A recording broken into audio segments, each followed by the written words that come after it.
В імето на Отца і Сина і Святия Дух. Амин. Возлюбени во Христа Бога, братя і сестри, Христос воскресе! Истина воскресе! Христос воскресе! Истина воскресе! Христос воскресе! Истина воскресе! И ни ја донесе радоста за која што денешното свето евангелско четиво изборуваше. А зашто денешното свето евангелско четиво изборуваше? Најпрво кој е неговиот автор. Авторот на денешната евангелска перикопа е највозлюбениот меѓу учениците од Христа Господа Јован, богослов, апостол и евангелист. Секој од четирите евангелисти, авторите на четирите евангелија, имаат своји символи. А светиот апостол и евангелист Јован за символ го има орелот. Случајно ли е тоа? Нималку. Бидејќи неговата мисла, неговата ученост, неговата умна, срцева и секаква друга пробивност во световите кои што ја трансцендираат природата на човекот е несогледливо голема. Се зашто ни зборува како некој кој што најголемите тајни за умот човечки ги гледа суб спecie етернитатис, низ призма на вечноста, и тоа е така само затоа што со очите на Бога ги гледа. Не случајно, вчера на првиот ден Великден, го читавме Евангелието според Јован, богослов и евангелист. А тој во вчерашното Евангелие не расправаше за воскресението Христово, за кое што расправат сите други автори на другите канонски евангелски книги, туку за најсуптилните, најтешките, најтешко сварливите тајни Божии, каква што е, да кажеме, односот или релацијата помеѓу Отецот и Синот и Духот Свет во Светотроичниот Бог. А токму за тоа Свети Јован изборуваше вчера. А гледајте, денеска тој продолжува со неговите орловски, од неговите орловски височини, да го гледа и да ни го открива се она до што нашиот ум без него тешко дека би дошол. А зашто денеска Свети Јован расти? Темата на денешната евангелска расправа е напишана во првите неколку речени. Многу кратко, ама вртоглаво, длабоко и достојно да се задржиме само на тие неколку мисли и да ги објасниме онолку колку што нашите духовни и интелектуални можности и способности ни го допуштаат тоа. Првата мисла што ја прочитавме во денешното Свето Евангелие е: Бога никој никогаш не го обидел. О Господи, тогаш за кого зборуваме? Имаме ли право да зборуваме за некој кого што не сме го познале, со самото тоа што не сме го виделе и со самото тоа што не сме го чулали? Па веднаш потоа не напаѓа и помислата дека треба да зборувам за некој кој што не постои. Па целата теологија се претвора во еден вид ловење во магла. Зборувате потамина за некого кого што никогаш не сте го виделе и со самото тоа никогаш не сте го познали. Колку ризична мисла, колку смела. Не дај Боже, луѓето да останат само при таа констатација на Свети Јован. Па во таа негова мисла ќе ги добијат сите докази за нивниот атеизам. Но така не е. Свети Јован не зборува како безбожник, туку сака уште на самиот почеток да не соочи со една непобитна вистина. Бога, кој што безсомнено постои, никој, никогаш, нит го видел, нит го познал по неговата суштина. Неговата суштина, онтологијата на Бога, била и за секогаш останува незнаена за човек.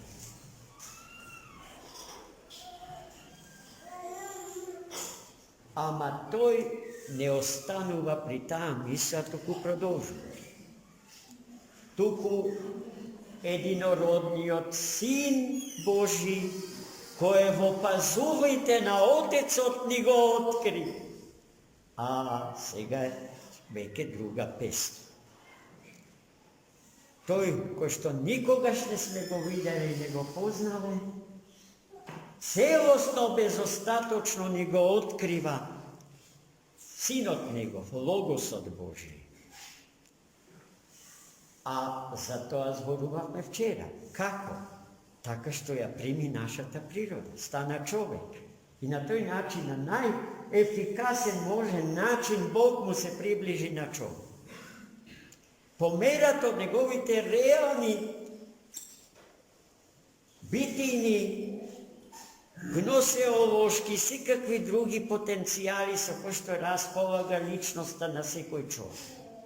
И, на крај криштата, потенцијалите на сите луѓе од Адама до денеска собрани во купче заедно.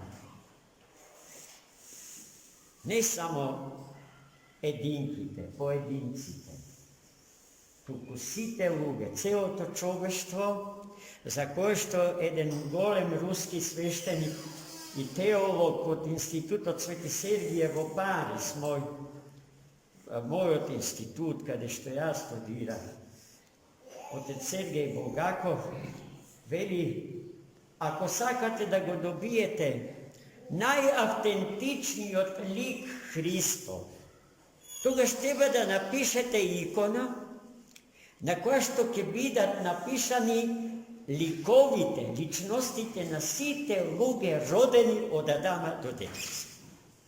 Па гледајте, колко е вистинито неговото кажување. Тоа е тешко остварливо. За еден сликар чиста утопија. А и со јазикот на теолошката философија целосно остварливо и сватливо. Значи, оној кој што е во пазувите на Отецот е Синот, и во вчерашното Свето Евангелие чувме дека Синот е во Отецот, но и Отецот е во Синот. И ако некој Отца го познава целосно, го познава Синот, бидејќи Отецот на ниво, на онтологија, на природа, е целосно, безостаточно присутен во својот Син и токму според тоа, според фактот дека Отецот и Синот содржат една и иста природа, односно суштина, тие се едно. Поради што западните схоластичари и рационалисти фатално сгрешија кога тврдеа дека синот е помалечок од отецот. Тоа е тој грев на субординационизмот, гревот на подредување на личностите Божи според важноста и значењето. А тие се еднакви во се. Во се. Но за да бидат личности, постојат известни личностни, персонални разлики меѓу нив. Во вчерашната евангелска расправа светиот Јован Богослов ја зафати и темата за третата ипостас за Духот Свет и ја обработи на ист начин во попрашањето на релациите меѓу личностите на Троичниот Бог, како и првата и втората ипостас. Затоа Синот, односно Логосот, кој што е во пазувите на Отецот, може и ни го открива Отецот во сета негова плирома, а ние и Отца го познаваме преко Синот онолку колку што можеме да го познаеме.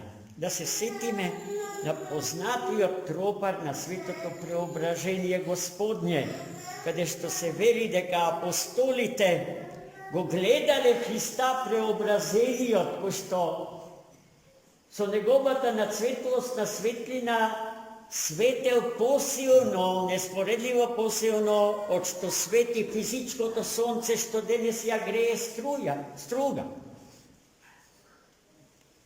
А во рубата бил облечен во бели руба, чија белина, побелена од силината на светлината, била побела од белината на снегот. Очите човечки сето тоа не можат целосно да го регистрира, но Бога го гледа, се вели во тропарот, онолку колку што можеа да го видат. Гледајте, Господ не е скржавец, тој не се плаши да го познае. Тој сака да го познае целосно.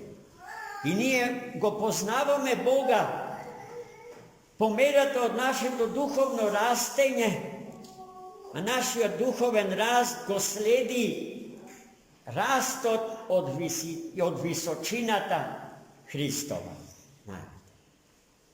И затоа постигнувањето на таа мера, богопознанието, не може да биде историски остварливо. Но и во историјата и низ историјата на човекот и на светот се случува, бидејќи човекот уште сега и овде го познава Бога.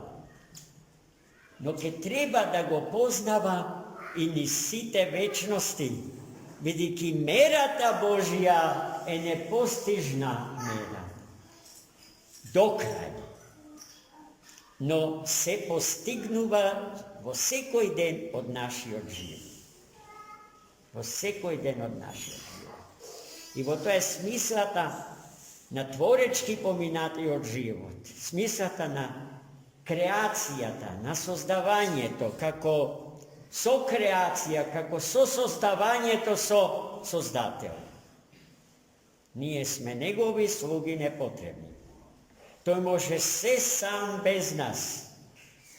Но гледајте колку не возлюби, за да не прибере и да ни овозможи соучество во божественото создавање.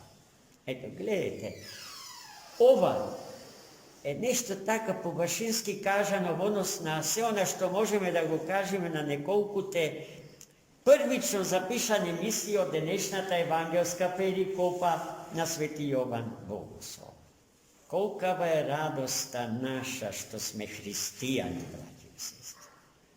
Па и најљутите противници на Христа и христијанството ги уживаат привилегиите што Бог на човечката природа и ги дал штедро. Бог никого не го дискриминирал.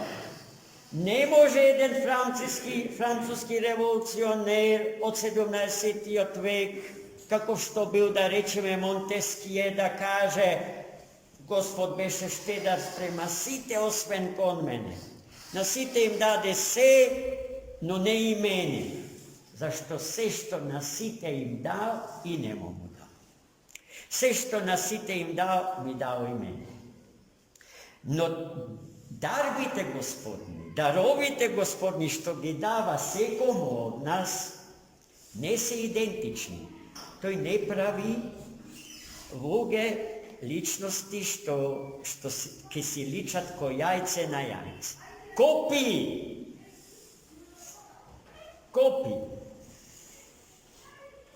Или конфекција, фабричка, некоја. Туку секој од нас посебно е бескрајно подруг, поинаков од сите други околу себе. И тоа можеме да го кажеме за секој човек, роден природно од утробата на мајката своја. Затоа велам, ако веќе сакаме да зборуваме за привилегија, светам дека сме привилегирани што сме православни христијани. Ама оној кој што сака да се задржи само на привилегиите, тој се лаже. Велики тие привилегии, под наводни знаци, стануваат причина за невидени одговорности. А современиот човек, а искрено кажано, и човекот, откако го знае, откако го има, сака се, само не сака одговорност. Тој сака да живее волонтаристички, по кефот свој, и добро е Бога да го има онако како што знаеме дека е, само под еден услов, да ги исполнува сите наши побарувања.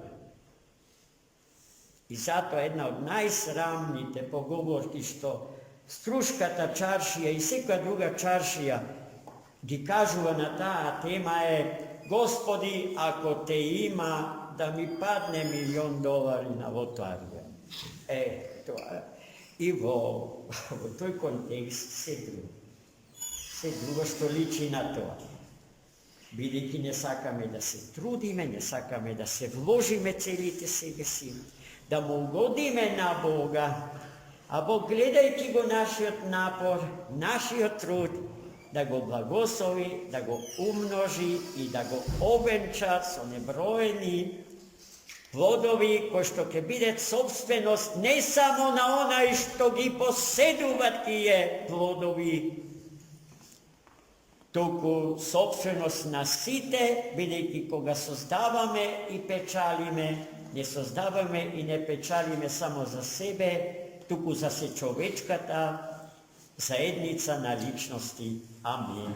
Христос воскресе! Христос воскресе!